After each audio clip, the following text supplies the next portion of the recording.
Good afternoon. It's Wednesday, the 24th of January, 2024, just after 1 o'clock. Welcome to UK Column News. I'm your host, Mike Robertson. Joining me today by video link, we have Vanessa, Beeley and Charles Malet. We're going to get started with the issue of war and the drumming for war. So let's begin with the Ministry of Defence pushing this out yesterday evening. The UK will support Ukraine for as long as it takes, and that's why we're raising our military aid to £2.5 billion this year. At today's meeting of the 50-nation-strong Ukraine Defence Contact Group, Defence Secretary Grant Shapps urged others to join the UK in increasing their aid.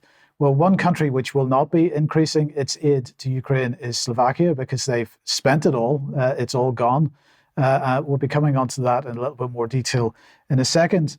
But in the meantime, of course, all the news headlines this morning in the mainstream press around the word conscription.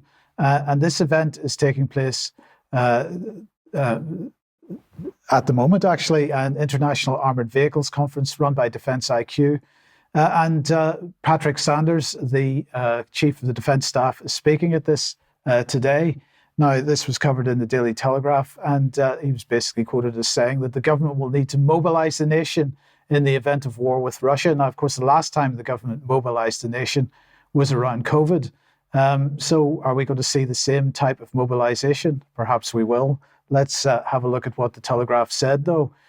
They said that the Army Chief would not support conscription, it's understood, but believes there should be a shift in the mindset of regular British people where they think more like troops who are mentally prepared that war with Russia could happen. So, Charles, everybody on social media is talking about conscription, but the Telegraph saying that he's not talking about conscription, but we do need to change our minds about things. Yeah, it's a confusing picture, Mike. I agree. Sanders has been toing and froing on this since 2022, when he first suggested that people would have to step up and fill the void, and that war with Russia was imminent. And of course, having commissioned during the Cold War in the mid-80s into the Green Jackets, thinking of things in these terms will be sort of a second nature to him. Yes, indeed. Well, look, let's have a look and see what Tobias Ellwood had to say about this morning. He was speaking to Sky News. Have a look at this. Life has gone well. It's now going to get more difficult as authoritarian states exploit our timidity, our perhaps reluctance to really put fires out. And the best example of that is a democracy on the corner of Eastern Europe that in its third year is now in conflict, and we've not resolved that. So Patrick Sanders is saying, prepare for what's coming over the horizon. There is a 1939 feel to the world right now. These authoritarian states are rearming. There's a risk averseness about the West in wanting to deal with that. And institutions, global institutions such as the United Nations, aren't able to hold these errant nations to account. In fact, the UN, I'd go further, is reaching its League of Nations moment unless it's reformed. So we're getting the full gamut here. We need to rearm. That's basically what he went on to say. We've got to reform the United Nations. This is a drum that the UK government's been banging for many, many years now. But of course, we've got to remember that while we're busy mobilising for war, that Tobias Ellwood is still a reservist, for 77 Brigade, and therefore a propagandist. But anyway, of course, what we're seeing here is a narrative in this country that we've seen in many other countries. We were talking about this on last Friday's news programme. And we mentioned the fact that in Sweden there was quite a reaction to this comment from Carl Oskar Bolin, the Swedish Minister of Civil Defence, saying that it's time for the country to prepare for war. This is the message that's absolutely being pursued in the UK as well. And so the question is, why?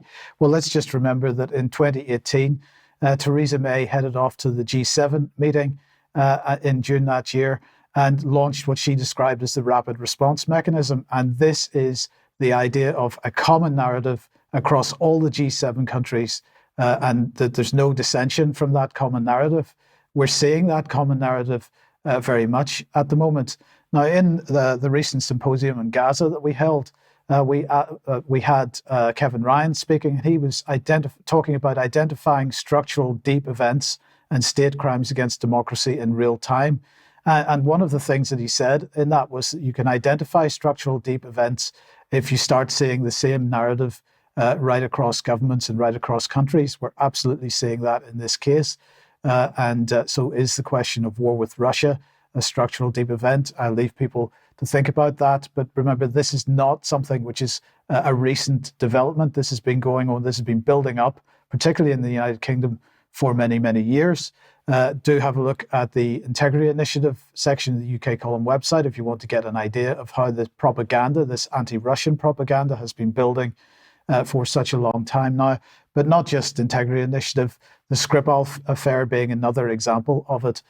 So do read The Day of the Skripal and other information on the UK Column about Sergei Skripal. Of course, we still don't know where Sergei Skripal and his daughter are. They disappeared and will have never been seen since. So the next question then is, if we're mobilizing on a national basis, and I've said already, what would that look like? Or I've asked, what would that look like? Would it look like COVID? Let's just remember what happened during COVID with the Coronavirus Act, emergency powers put in place. And if that's what happens for a peacetime so-called pandemic, the question is, what happens when the country moves onto a war footing? Not just the, emergency legislation like Coronavirus Act, but what happens when we move onto a war footing with respect to censorship and the ability to provide opposition narratives to the war footing? And then on the issue of conscription itself, while that is apparently not on the table, at least as far as Patrick Sanders is concerned, we should not forget what the situation is in Ukraine at the moment with respect to people being forcibly removed from the streets in order to be forcibly to join the military and take part in that conflict over there. So I don't know, Vanessa, if you've got any thoughts on this. I mean, this whole narrative seems like a psychological operation to me. Yeah, it does. I don't think it should detract from the very real escalation that's going on, particularly in the region where I am. But it does seem like a massive psyop. We talked about it yesterday, whether it is to gauge public opinion, whether it is to create an atmosphere of fear, as it did in Sweden. And I think, yeah, it's definitely something sinister going on. Yeah, it stinks. Charles, have you got any thoughts? I think there's just such mixed messages. This sort of rhetoric is coming out at the same time as discussions around reductions in overall troop numbers and a sort of further reliance on the reserve. I think one thing that doesn't get mentioned nearly enough is the complete chaos caused by Capita, who've taken over recruitment for the armed forces, which has been a total disaster for years now.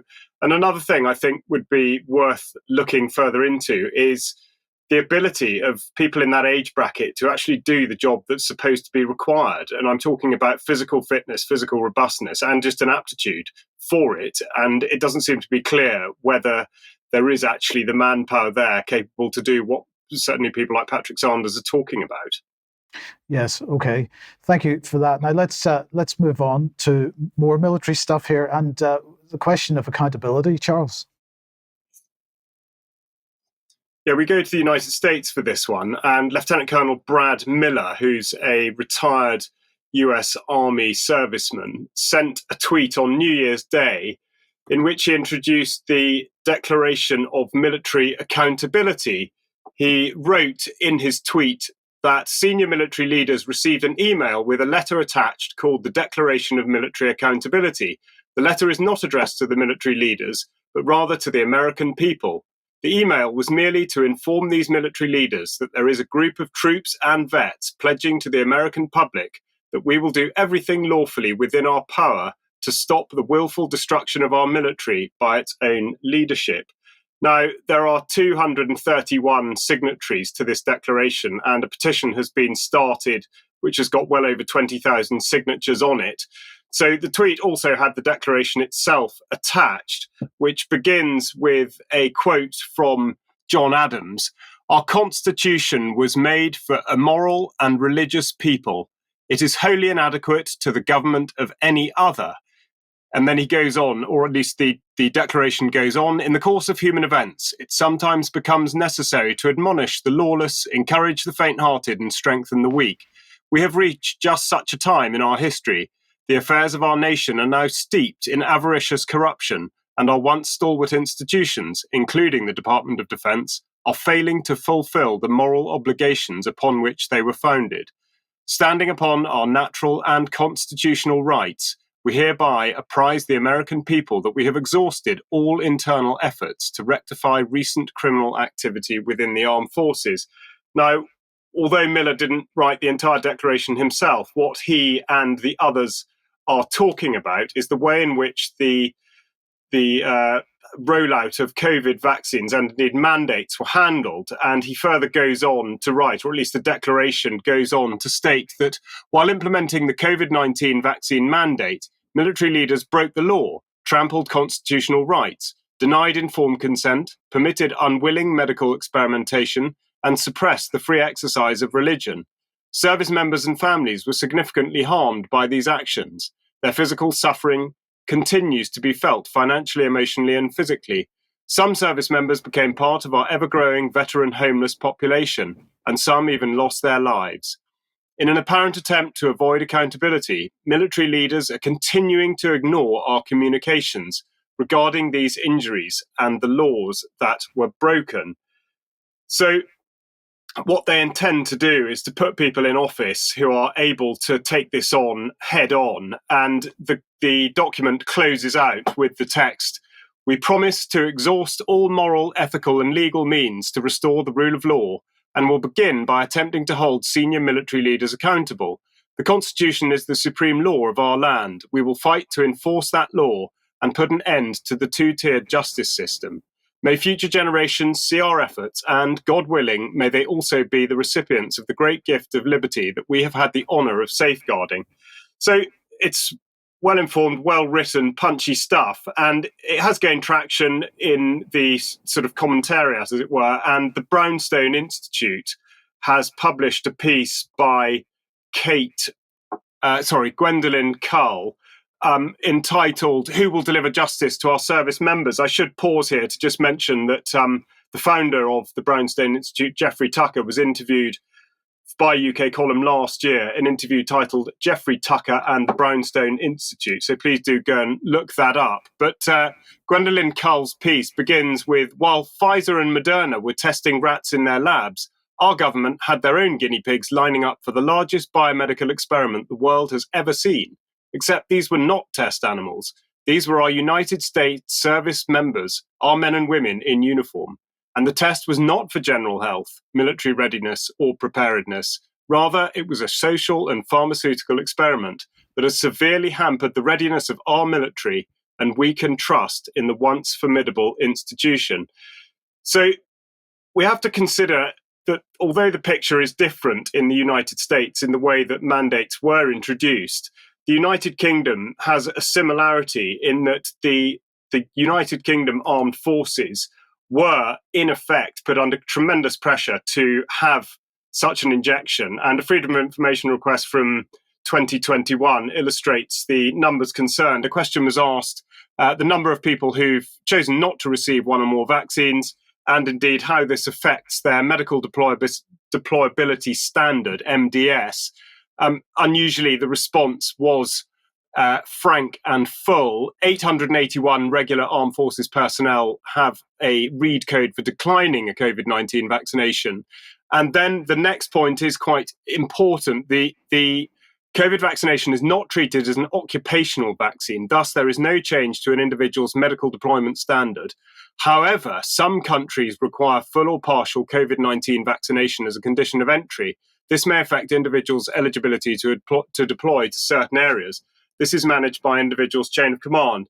So, in effect, what we see is them skirting around the issue, and rather than saying that they have a mandate in place, to put the onus on the requirements for a country that a member of the armed forces might be going into. The other thing worth noting is the lack of medical confidentiality, and the chain of command, of course, is fully aware as to whether or not somebody has had a vaccination.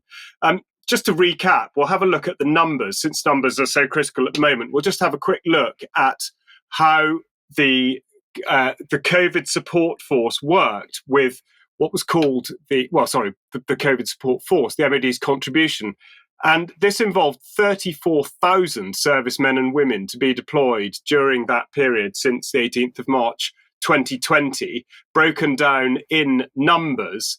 There were 5,300 deployed supporting testing. There were another 950 involved constructing the Nightingale hospitals, which of course were never even used, more than 300 in the ambulance services, and 500 distributing PPE across the country. So there was an enormous commitment to it. And really, we have to look at, first of all, the politicisation, but also what exactly is the Army's position on vaccination in any case. We look at Queen's regulations from 1975, and under health protection, with the commanding officer's responsibility, we see that vaccination against communicable disease is subject to individual voluntary informed consent. All members of the unit are to be strongly encouraged to receive recommended vaccinations and are to be made available to do so. But looking further down the track, and indeed further down the regulations, we see in Annex H to Chapter 5, Section 13 states that every case of skin grafting or vaccination with experimental vaccine in which the soldier, under the supervision of the regulated medical authority, acts as a donor of blood, and so on. These entries are to be made in red ink right across the sheet, which seems like a quite extraordinary measure to take in such an instance. But it does give an idea, should further experimental vaccines come down the track, what might be happening to members of the armed forces. And bearing in mind, this course was written in 1975. Again, you thinking of the armed forces being used as a tool of the narrative, it's worth talking about the forthcoming veterans' ID cards, which after being announced in 2019 are finally being released, but only after they've had a successful assessment from the Central Digital and Data Office, making it look very much like they were held up until the situation could be digitized. And I will just close out by referring back to last week. We spoke about laser capabilities and what the United Kingdom might have and what Russia might have. We spoke about the Dragonfire laser power, which is on screen now. And it's just worth noting that there was a government update just after the UK column news last week, which reports that the military laser could boost the armed forces with greater accuracy. And they've brought a few sort of bullets out of that presentation, saying that the precision means that they'd be able to hit a £1 coin from a kilometre away. They can engage targets at the speed of light, which of course suggests that had the Russians anything comparable, then the drones that are being manufactured for Ukraine stand very little chance. And also keen to put across the environmental credentials. Firing it for 10 seconds is the cost equivalent of using a regular heater for just an hour. So the cost of operating the laser is typically less than £10 per shot. That's the sort of wrap up on the military accountability bit. But I think the key takeaway is exactly what might be in the pipeline for the United Kingdom Armed Forces, exactly like Mike stresses, with the coronavirus regulations or restrictions as they were and the employment of the armed forces, what exactly might lie ahead. Okay, thank you for that, Charles. Now, just to close this section off then, I want to bring James Karaoke on screen. He's the UK's Deputy Permanent Representative to the United Nations. And he was giving a presentation yesterday about Ukraine. And he said that, colleagues, 2 years ago, Russia began its full-scale invasion of Ukraine. This war benefits no one, not Russians, and certainly not Ukrainians. And really, I was just wondering, well, who does it benefit, actually? And the question is, all this narrative that we were talking about at the beginning of the program, who does that benefit? Well, let's just have a look, because here is a graph. We'll see the graph now as it builds. This is the defence and aerospace all-share measure for the FTSE and for this, of course, the London Stock Exchange. And as we can see very well that the defence and aerospace industries are benefiting very well from it. So in the last 12 months alone, 69.72% increase in the value of defence and aerospace shares. And actually, if we go back to late 2020, since then, it looks like around about a 300% increase. since then. So I think the defence industry doing very, very well. Thank you very much. And certainly someone is benefiting. Vanessa, let's come on to you. Welcome to the programme. Give us an update on Palestine. Yeah, there's so much going on in the region at the moment, so I'm just trying to zone in on a few very significant happenings.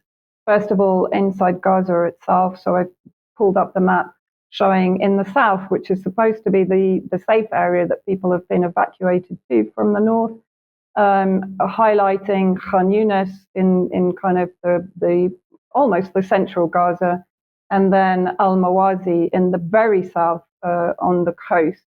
So even The Guardian 3 days ago was reporting that fears for the largest remaining hospital in Gaza as Israeli forces bombard Khan Yunis. And in fact, today reports are coming in of mass evacuations from Khan Yunis to Rafah, to the most southerly point in Gaza. And the besieging, really, on multiple points of the entire city and of one of the last remaining operating hospitals in the Gaza Strip itself. 35 originally, now only around 5 are still operational. And as the Israeli army moves to the south, it appears to be taking out basically all the hospitals as it goes. The next video is just a little report that came through yesterday from an actual medic in the Nasser hospital. You do have to listen quite carefully because the sounds of the various hospital machines are going on in the background, but it's quite a chilling report. Please roll the video.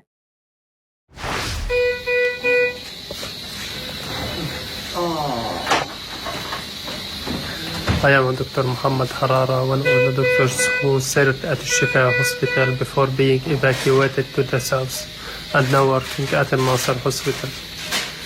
Israel tanks are everywhere, and we are completely surrounded. The situation here are more than terrible. We have received 128 injuries and 56 martyrs.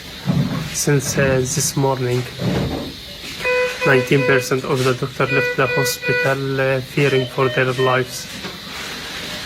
And therefore the remaining of the doctor have to deal with more than 10 cases at a time. Most of the cases are amputation.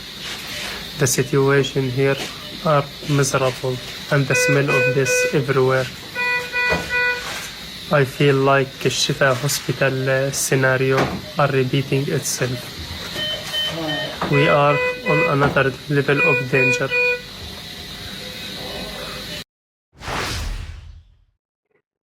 Just horrifying, because we know in Shifa Hospital, of course, they ended up executing or sniping doctors and nurses and kidnapping even patients from the hospital itself.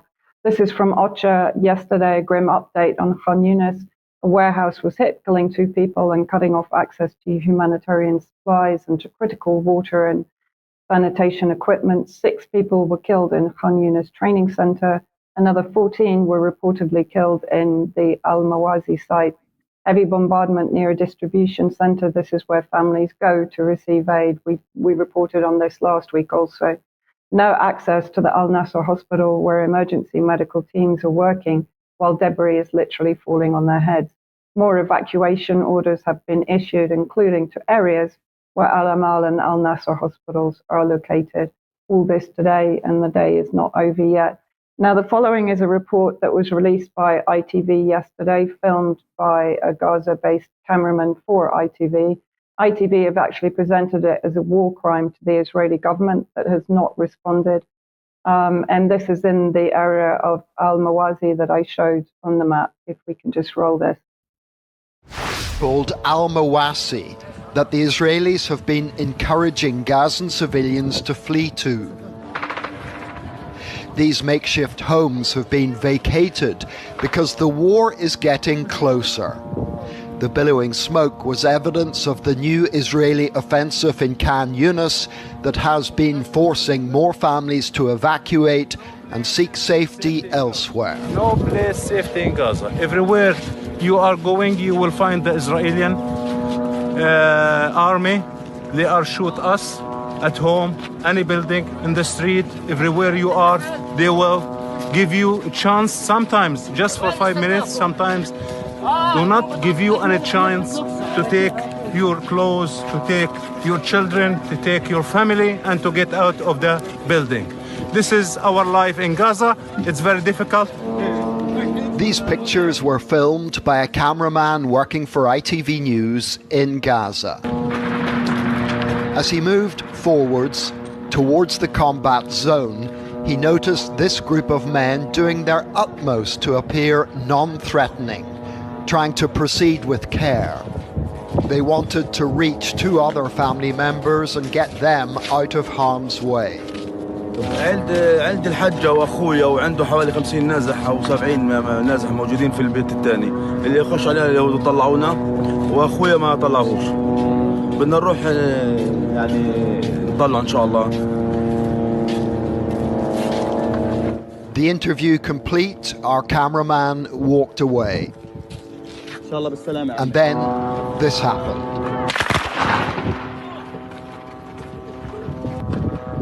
The interviewee had been shot and fatally wounded. You can see them place their flag on his chest. As he was carried away, the white flag was turning red. As you asked me last week, Mike, whether this was an isolated case of the previous sniping that we showed, clearly not. There is a Rabbi, Avraham Zerbiv in Khan Yunis, who was filmed saying that there will be 10 plagues in this war, as there were 10 plagues in Egypt before, and of course all of those plagues will befall the Palestinians. So we can just show a few seconds of his speech while he's standing in front of Khan Yunis. מכה, ועוד מכה, ועוד מכה, ועוד מכה, ועם ישראל רואה כמה הקדוש ברוך הוא אוהב אותנו, ואז הם יוצאים, עם ישראל יוצא ביחד כעם שדבק בקדוש ברוך הוא. אז אנחנו פה מלב ח'אן יונס מחכים למכות ולאותות שהקדוש ברוך הוא נותן, כי התהליך הזה חייב לקרות, תהליך של חידוש קשר בין עם ישראל לקדוש ברוך הוא, והוא יקרה. I mean, just extraordinary claims that all of this genocidal intent is a bond between them and their gods, because it certainly isn't any god that I've read about in my life. The UN Secretary General, more than 500,000 people inside the Gaza Strip are struggling with catastrophic levels of food insecurity. And of course, for sure, this is going to bring about disease and death. A baby last night died purely from cold, because there's very little shelter now in the Gaza Strip itself. There are calls for humanitarian airdrops, appeals to Jordan, Egypt, and Turkey, urging the airdrop of aid in response to Israel's policy of starvation in northern Gaza, which is now fully under siege, and even aid trucks that are getting in. When people go to try to recover some kind of food, they're being sniped at again. And of course, what does the US do? The US starts dictating who shall govern Gaza, as per usual, while of course always claiming that they don't interfere in the governance of other countries. So here is US State Department spokesperson John Kirby. We don't want to see Hamas in charge of Gaza anymore. They chose to violate the ceasefire that was in place, and we certainly agree with our Israeli counterparts that whatever the future of post-conflict Gaza looks like, it can't include Hamas leaders. So what can I say, really? The situation in Palestine continues to deepen and worsen. Okay, thank you, Vanessa. Okay, if you like what the UK column does, you would like to support us, please do so at community.ukcolumn.org. Your membership very much needed and appreciated. You could pick something up at the UK Column shop, but please do share anything you find on the various platforms, especially ukcolumn.org and ukcolumnextracts.co.uk. Tomorrow at 1 p.m, we mentioned that we were recording the first of a new series of The Health Revolution with Clive de Carl. We did that last week. and that will go out tomorrow. We've done our best to answer as many questions as possible, but frankly, the response was huge, and so we've probably not answered everybody's, but we did what we could. Just a final point here then, we received this via Facebook, and somebody complaining that some UK column supporters have been writing ukcolumn.org on various what are described as large pebbles on the beach. This is disgraceful. So it must stop immediately, and we would encourage everybody to stop doing that straight away.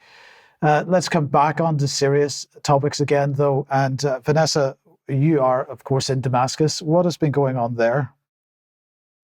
Yeah, well, on Saturday, we had a massive explosion in central Damascus at around 9:30 a.m. in the morning, targeting Mezzeh, which is, as I said, complete central Damascus, Western Villas, which is a high security area where you have UN offices, many embassies, including South Africa and Venezuela, where 5 IRGC officials, Iranian Republican Guard officials, were killed in an attack on Damascus. A 4-story building was completely destroyed.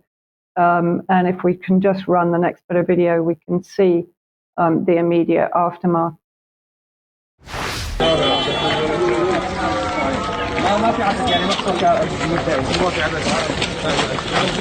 بنايتين تقريبا حق بعض واقعية.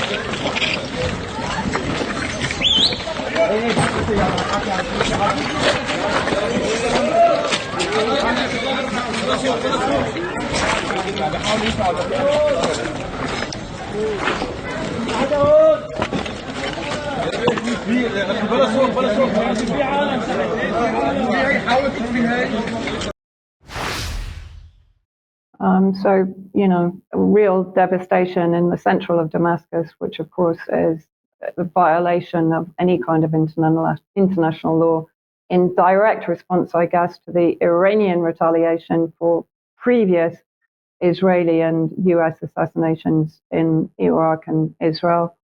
And that was followed by a massive attack on Ain al-Assad airbase in Iraq.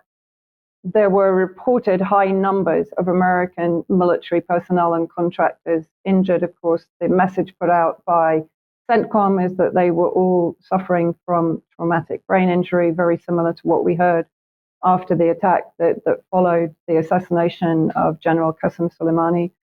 That again was followed by 3 airstrikes, separate airstrikes by US forces in Iraq, including on the Al-Qaim border against the PMU, the Popular Mobilization Forces, that have been responsible for fighting ISIS in Iraq for many years now. That again was followed by a statement from the Iraqi resistance, which is going to join Yemen in imposing a naval blockade against Israel. Where are they intending this blockade to be? This is quite interesting because in their statement, they announced that during the early hours of the 24th of January, the start of phase 2 of the Islamic resistance in Iraq's pro-Palestine operations, including enforcing a naval blockade on Israel in the Mediterranean Sea. So this is really going to start to escalate. At a time when the criminal US occupation is again blatantly targeting our security forces, we urge the Mujahideen of the Islamic resistance to begin the second phase of operations, which includes a blockade on Zionist maritime navigation in the Mediterranean and putting the entity's ports out of service. So this means, I guess, an increase on the targeting of Israeli ports. The Iraqi government has previously demanded that the US Army respect the country's sovereignty. And the Prime Minister has stressed that the PMU is an integral part of the country's armed forces, which of course it is. An umbrella group of armed factions that includes members of the PMU has conducted about 150 attacks on US bases in Iraq and Syria over the past several months since the 7th of October.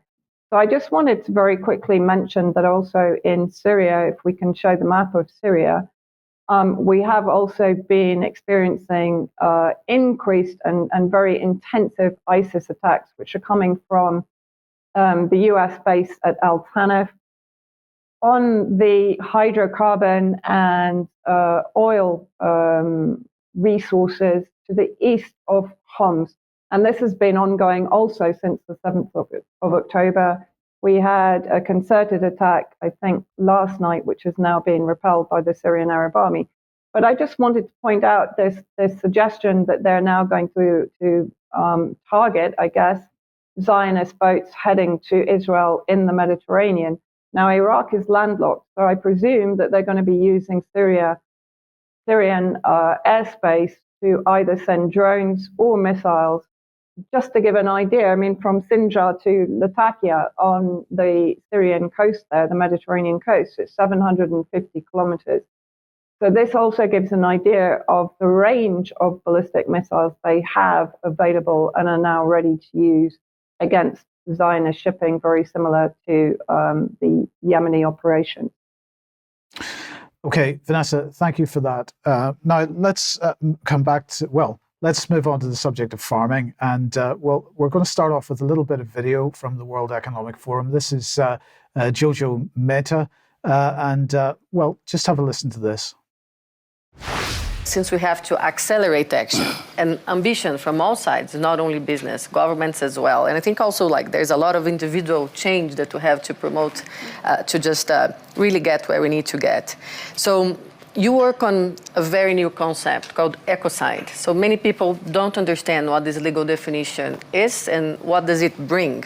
So can you please explain a little bit to us, but also tell us, in your opinion, what has to change in current business and investment models to make sure this long-term thinking and ecological considerations are included in decisions and practices?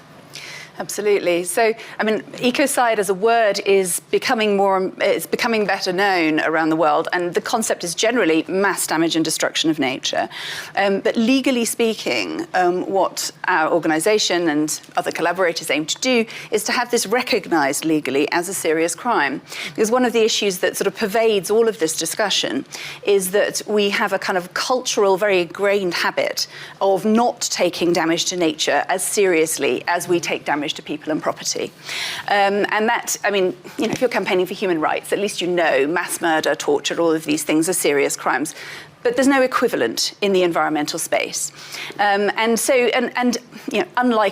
an international crime like genocide that involves a specific intent, with ecocide, what we see is actually what people are trying to do, what businesses are trying to do is make money, is farm, is fish, is do all of these things that are, producing energy and so on as well. But what's missing is the awareness and the conscience around the side effects, around the collateral damage that happens with that.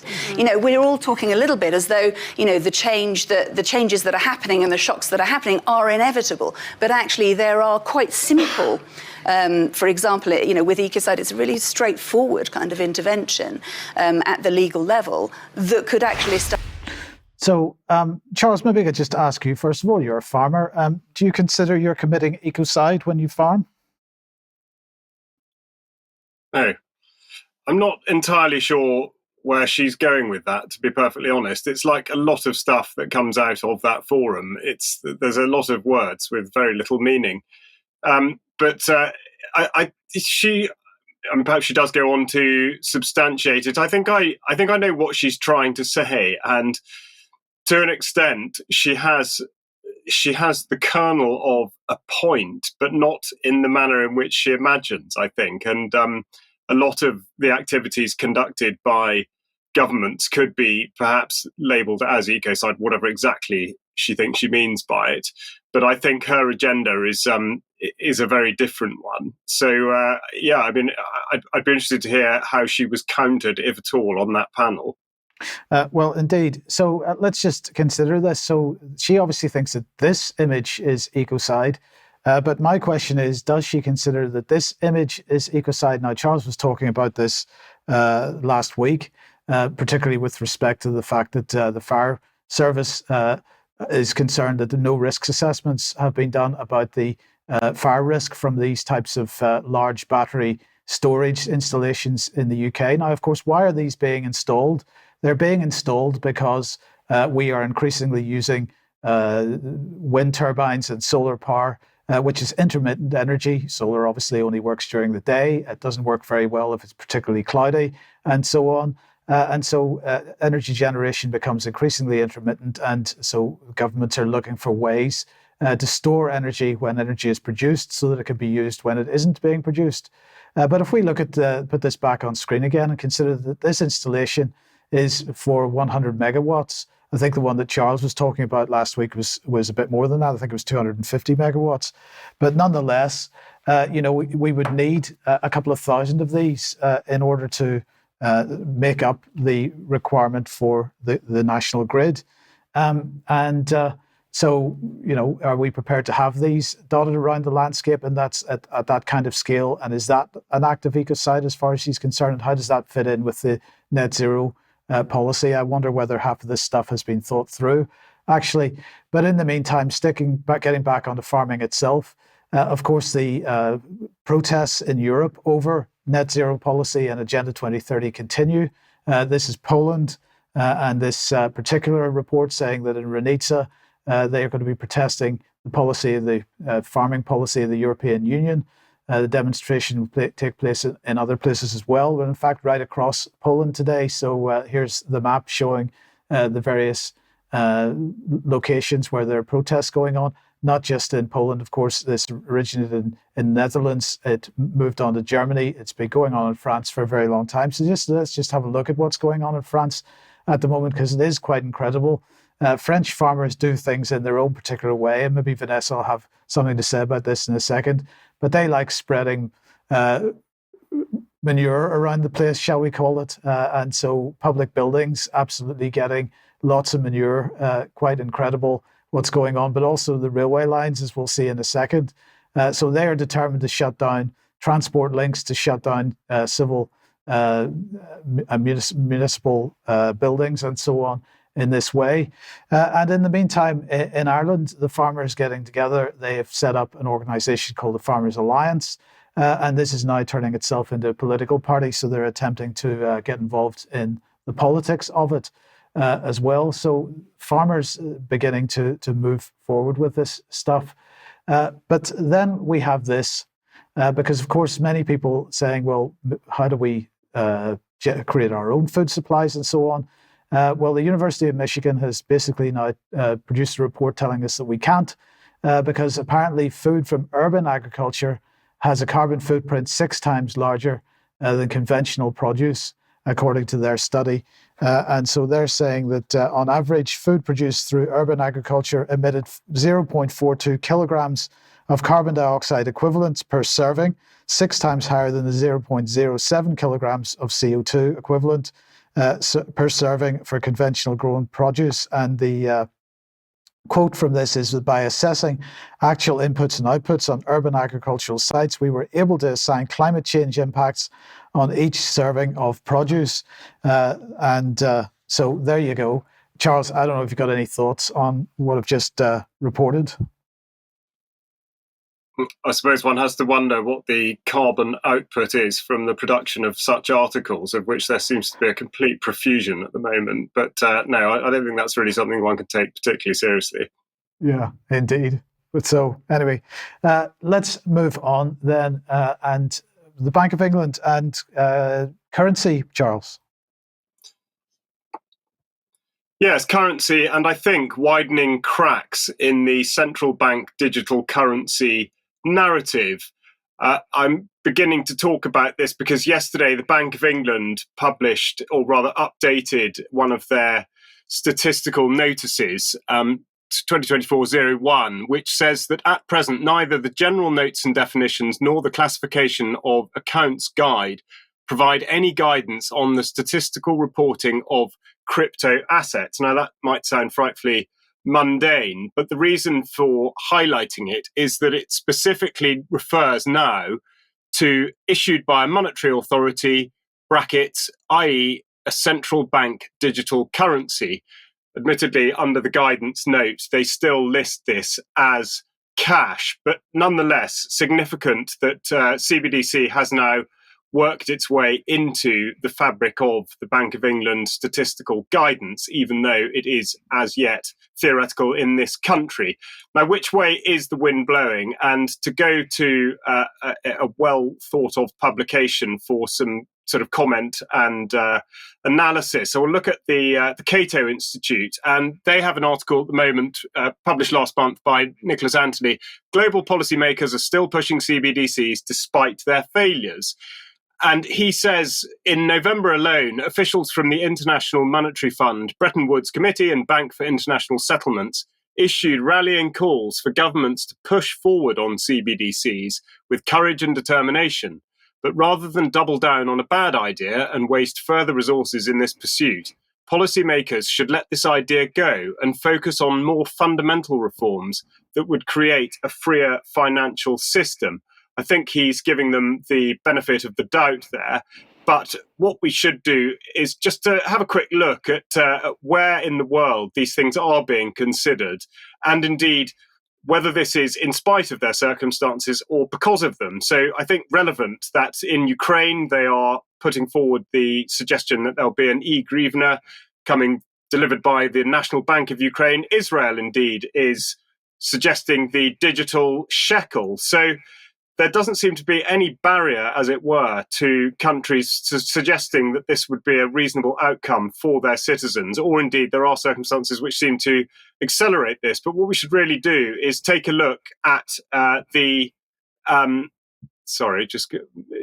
a look at where in the world these are being used and to what effect. So we go to Jamaica, where the Bank of Jamaica have issued what they call the Jam Dex, and the way that they're trying to sell this on a retail basis, and of course it's retail that's critical because that's where the people are in effect captured. But the lines they're using is that it's going to be safe, it's going to be secure with a picture of a lock there, it's going to be convenient, so you can link it up to your smartwatch.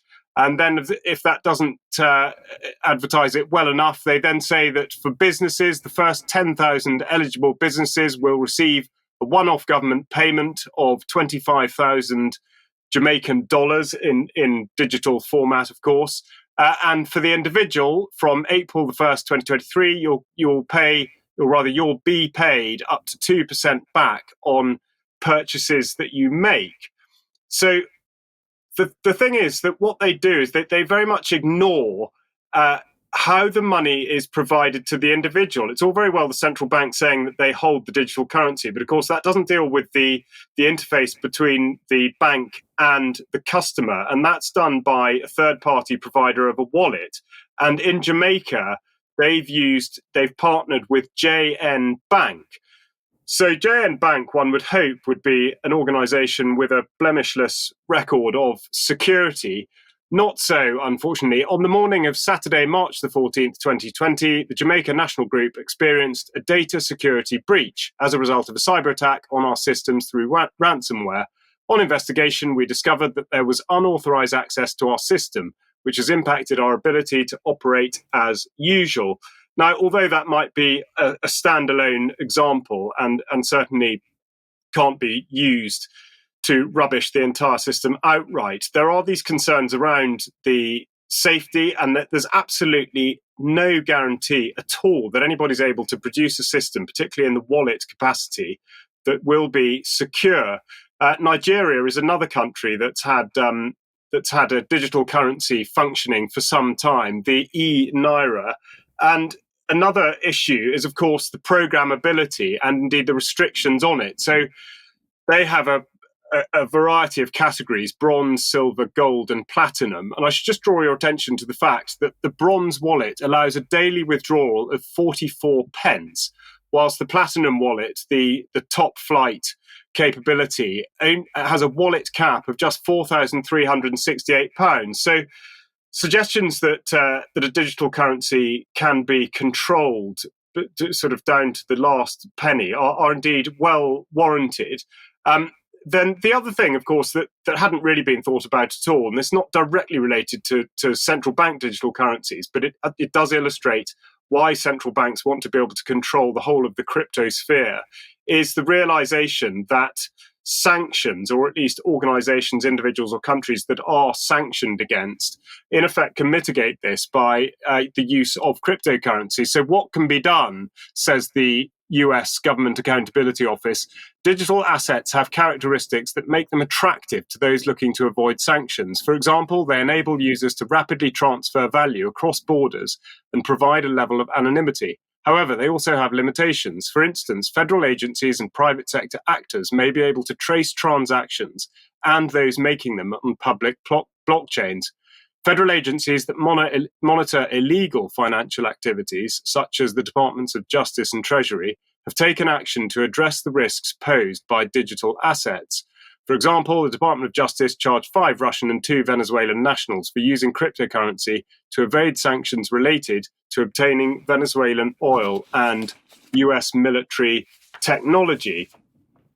Now, in the United Kingdom, the situation has been under review in both the House of Commons and the House of Lords. And the most recent summary from, the House of Commons Treasury Committee asks a very good question, which is the digital pound still a solution in search of a problem? Now, we're quite familiar with solutions in search of problems over the last few years, and certainly not just restricted to economic affairs. But the conclusion of this committee is that we have yet to hear a convincing case for why the UK needs a retail CBDC.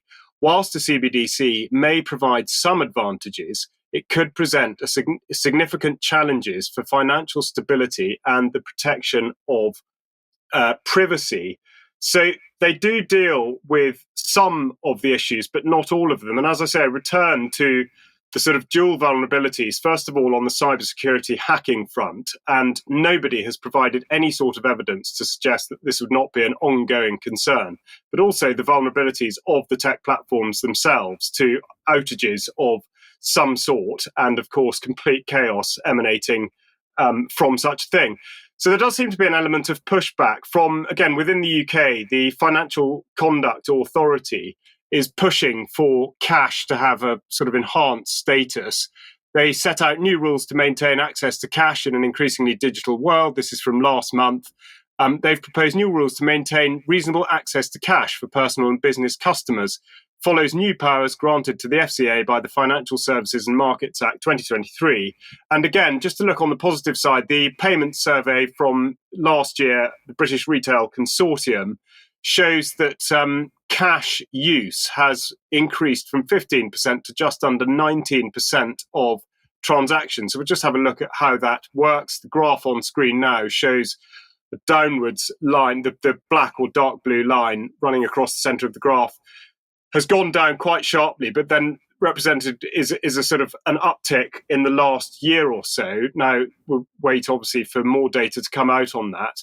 But to further quantify it, whilst there is a massive change over the last decade, the percentage of cash transactions has dropped from 52% now to 18.76%. But that is a significant increase from 2021. And also, of course, we have to factor in inflation, but the average transaction value is now up at £15.37. So I think how I'd like to close this out is just by saying that sustained pressure and campaigning on these sorts of issues does actually reap benefits, and the campaign to keep cash and the pushback on CBDC can really be seen to be working in this regard. And the other thing to consider with both the examples I gave of where it is in existence, Jamaica and Nigeria, is that another factor is, of course, the uptake of the currency itself, which has been absolutely pitiful. Nigeria probably outstrips Jamaica, but they reckon that there's only a 6% uptake. So these things are worth fighting against, and ground can be made. Okay, thank you, Charles. Now, I just want to lighten things up a little bit before we move back to the Middle East. And here we have a great piece of news, because the UK government has decided to launch a WhatsApp channel. It's available now if you want to go and be propagandized by them. At the moment, they're selling on sale tickets for the railways, so you get your discount for the railways if you want to click the link that you can see on screen. Let's have a look and see what the Alex Burgard said about this. We are always looking for new ways to communicate with the public. We hope Our new and entirely opt-in WhatsApp channel will be a useful way of providing people with updates from the government. So I just thought we'd look at what type of updates you might expect from this. So from yesterday, followers of the UK government WhatsApp channel will be notified that they can get discounted rail tickets from the Great British Rail Sale. Examples of other UK government channel posts include reiterating public health advice, like announcing winter flu jabs, and declining reminders like deadline reminders like self-assessment tax return deadlines. So if you want to be propagandized by the British government, head off to WhatsApp and you can get that done there. Vanessa, let's come back to you then. And another person speaking out on what's going on in Israel. Yeah, this was somebody I discovered really in the last couple of weeks on Twitter, Alon Mizrahi. Now, Mizrahi, people probably know, are the original kind of Middle Eastern Jews that are equally or almost equally discriminated against as the Palestinians. So he describes himself as an Israeli author, blogger, public speaker. And he put out a tweet, I think it was last week, that I found incredibly moving. I recommend people follow him. They go and check out his blog. Very eloquent speaker, very good author. And so this is the tweet that he put out, or rather part of it. He says that he grew up in a very Zionist place and time, but I was lucky enough to grow among Mizrahi Arab Jews. Both my father and my beloved uncle spoke Arabic as their first language. And the two childhood friends marries two sisters, my mom and aunt, I think that means, born in Morocco to Jewish parents. Arab childhood, and from a young age, I knew the names and would recognize the voices of legends such as Farid al-Atrash, I won't read all the names out, and Feiruz, of course, and others. My father would also take me with him to work occasionally. He was an aluminium worker in construction, and his teammate, Isa, an Arab from Nazareth, was almost a family friend. We all knew him, we loved him, and welcomed him whenever we would meet. And he goes on to say, Israel, just like American or English, connotes whiteness. And white, we Mizrahi Jews are not, nor will we ever be. Unlike many Mizrahi Jews, I refuse to become an empty shell filled only with the ideological content of the state. A de-Arabized Arab Jew, that I wouldn't be. I chose to be free instead. When I heard of the way Noor's grandfather Khaled called her and how similar it was to the way I call my daughter, and when I see the suffering, wounds, burns, pain, and death of Gaza's children, the memory and consciousness of me and my roots, both known and simply genetic, springs to life immediately, undeniable and bare. These kids are not foreign or alien to me. They are me and mine too. I feel their pain and fear. I understand the terms of endearment and the farewells of their grief-stricken parents, even as I really understand but a few words here and there. My soul understands Arabic, is the way I put it. I think what this is, for me, it's very uplifting. It shows that, one, what the world was like before the Zionist project changed Palestine into what it's become. An occupied state living under an oppressive apartheid regime. And it also shows that there is some hope that there are those within the Zionist or that have had the Zionist indoctrination forced upon them that are waking up and are realizing that there is another way. So I just actually wanted to bring a little bit of an uplifting statement for a change. Okay. Vanessa, thank you very much for that. Now, something that I should have had in the ad segment in the middle of the program, and apologies to Richard D. Hall for this, but Richard D. Hall's court case begins on Monday at 2 p.m. Now, there are seats in the public gallery for this, but it's limited, of course. It's first come, first served basis, but I would suggest that it would be great if as many people as possible could go there to support Richard D. Hall. Now, of course, he's being prosecuted because of his coverage of the Manchester arena bombing and so on. So do get along to that on Monday if you possibly can. Let's end with some relatively lighthearted stuff. This was being tweeted out I'll admit, by the Russians earlier today. But I take the point here, bearing in mind how we started the program and what we were talking about on Friday's program with this massive NATO exercises going on at the minute. But we have people from NATO shouting over the border to Russia, "Don't worry, it's just a drill," while they're being having all their weapons pointed in that direction. I think that sums things up as they are pretty well at the moment. The question is, what can we do about it? Well, we should do something about it. And I've been seeing this doing the rounds at the moment.